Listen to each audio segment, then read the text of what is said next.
নমস্কার, ফুটবল কথা বিপ্লব দাশগুপ্ত। 60-এর দশক নিয়েই কথা বলছিলাম গত 3 দিন ধরে। আজ আরেকটু বলবো। আজকে 60-এর দশক মানে 6-এর দশকটা শেষ করে দেব। আমি আপনাদের বলেছিলাম 67-এর লিগ পর্যন্ত। এবার 67-এর শিল্ড পরিত্যক্ত হলো। প্রথম দিন কোনো দলই গোল করতে পারেনি, মোহনবাগান বা ইস্টবেঙ্গল। কিন্তু 67-এর উল্লেখযোগ্য ঘটনা হলো মোহামেডান স্পোর্টিংয়ের উত্থান। মোহামেডান 10 বছর বাদে কলকাতা লিগ জিতেছিল 67 সালে, অথচ শুরুটা ভালো হয়নি।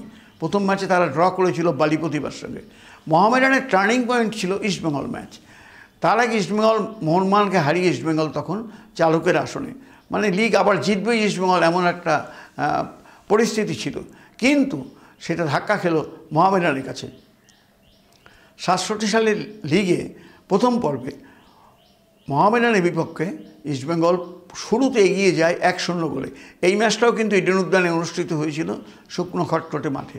অসীম মৌলিকের শটে করিম মুস্তাফা আপ্রাণ চেষ্টা করেও বলের নাগাল পাননি। ইস্টবেঙ্গল এগিয়ে আছে 1-0 গোলে। এরপরে ঘটল একটা যাকে বলে অবাঞ্ছিত ঘটনা।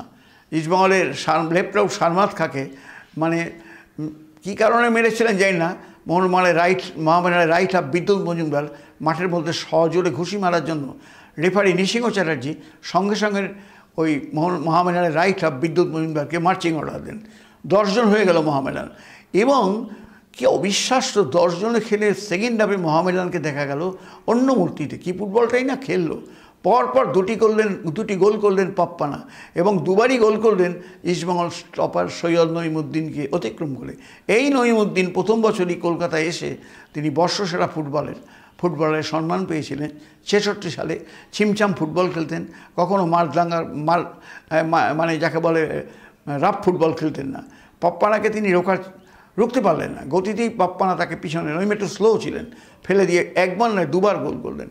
এবং তারপর মোহামেডান যা খেলছিল, অজয় বসুর ধারা বিবরণী শুনেই বুঝতে পারছিলাম যে বেশ কয়েকবার ওয়াল পাস খেলে ইস্টবেঙ্গল রক্ষণকে ব্যতিব্যস্ত করছিল মোহামেডান। অজয়দার কণ্ঠে সেদিন শুনছিলাম পাপ্পানা সাদাতুল্লাহ পাপ্পানা করে এগিয়ে চলেছে মোহামেডান ফরওয়ার্ডরা। মোহামেডান জিতে গেল ওই ম্যাচ। এরপর কিন্তু ওই যে ইস্টবেঙ্গল 1 পয়েন্ট পিছিয়ে পড়লো, তখন জিতলে 2 পয়েন্ট, হারলে 0, ড্র করলে যথারীতি 1। ওই ব্যবধানটা ইস্টবেঙ্গল আর ধরতে পারল না মোহামেডানকে। মোহামেডান দ্বিতীয় পর্বে মোহনবাগানকে হারিয়ে দিল সেই পাপ্পানার গোলে। ইস্টবেঙ্গলের সঙ্গে ম্যাচ শেষ হলো গোলশূন্য অবস্থায়। মানে ওই ম্যাচটা নঈমুদ্দিন তার জীবনের অন্যতম একটা সেরা ম্যাচ খেলেছিলেন। আর পাপ্পানাকে তিনি ভিড়তে দেননি পেনাল্টি বক্সের কাছাকাছি অঞ্চলে, কিন্তু ইস্টবেঙ্গল ম্যাচ জিততে পারেনি। এবারে এমন একটা সময় এলো, লিগের শেষ ম্যাচ। ওদিকে মোহামেডান তখন বেশ দাপটের সঙ্গে খেলছে, শক্তিশালী বিএনআরকে হারিয়ে দিল 3-1 গোলে। ইস্টার্ন রেলের সঙ্গে শেষ ম্যাচ। তখন তো ইস্টার্ন রেল বিএনআর খুবই শক্তিশালী, দুটো দলই। পরবর্তীতে বলবো ওদের কথা।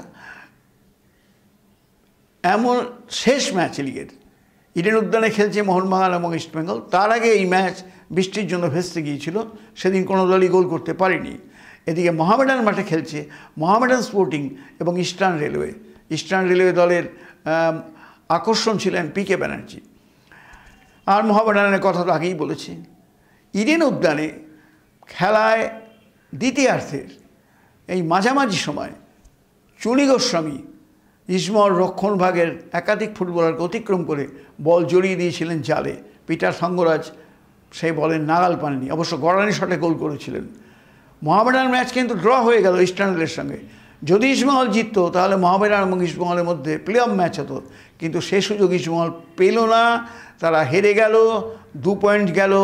আগে 1 পয়েন্ট পিছিয়ে ছিল, মোহামেডান ড্র করলেও 2 পয়েন্টের ব্যবধানে লিগটা জিতেছিল মোহামেডান স্পোর্টিং 1957 সালের পরে 1967 সালে। সেই ম্যাচে চুনি গোস্বামীর গোলের জন্য মোহামেডান লিগ জিতেছিল। কৃতজ্ঞতা স্বরূপ রাত্রিবেলা চুনি গোস্বামীর বাড়িতে যোধপুর পার্কে মোহামেডান কর্মকর্তারা ফুল এবং মিষ্টি পাঠিয়েছিলেন। এইভাবেই শেষ হলো কলকাতা লিগ। শিল্ডে তো বলেই দিয়েছি পরপর 2 দিন অমীমাংসিত, কোনো দলই গোল করতে পারেনি। এরপর এলো পুজোর পরে রোভার্স কাপের ফাইনালে প্রথম দিন কোনো গোল হয়নি। দ্বিতীয় দিন ইস্টবেঙ্গল জিতল মোহনবাগানের বিপক্ষে 2-0 গোলে। গোল করলেন কেবি শর্মা এবং নাইমুদ্দিন। ডুরান্ড কাপ ইস্টবেঙ্গল জিতল এখানে অবশ্য মুখোমুখি হয়নি ইস্টবেঙ্গল বা মোহনবাগান। ডুরান্ড কাপের সেমিফাইনালে হায়দ্রাবাদ পুলিশকে হারিয়ে ফাইনালে উঠেছিল ইস্টবেঙ্গল, গোল করেছিলেন পরিমলে।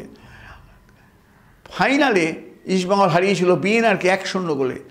দারুণ গোল করেছিলেন মোহাম্মদ হাবিব। শিল্ডও জিতল, এই ডুরান্ডও জিতল ইস্টবেঙ্গল। বাংলার বাইরে প্রথম দুটো ট্রফি একই বছরে জিতল ইস্টবেঙ্গল 1967 সালে। 68 সালে কলকাতা লিগ এবং আইপিএল মামলা মোকদ্দমায় ভেস্তে গিয়েছিল, কিন্তু 68 সালে আগেই বলেছি অমৃতবাজার শতবার্ষিকী ফুটবলে মোহনবাগান জিতেছিল 2-0 গোলে। কলকাতা লিগে মোহনবাগান কিন্তু ইস্টবেঙ্গলকে হারিয়েছিল 1-0 গোলে। গোল করেছিলেন মোহনবাগানের ইনসাইড ফরওয়ার্ড সিতেশ দাস। এই পর্যন্ত রইল আজকে। 68 অবধি বললাম, 69-এ অনেক ঘটনা আছে। 69 সালটা আগামী দিনে বলবো। কেমন লাগছে জানাবেন। ভালো লাগলে তো ভালো, যদি কোথাও ভুল থেকে থাকে সংশোধন করে দেবেন। আবার আসবো এবং একটু সাবস্ক্রাইব করবেন, তাহলে আমারও বলতে অনেক উৎসাহ থাকবে। ধন্যবাদ।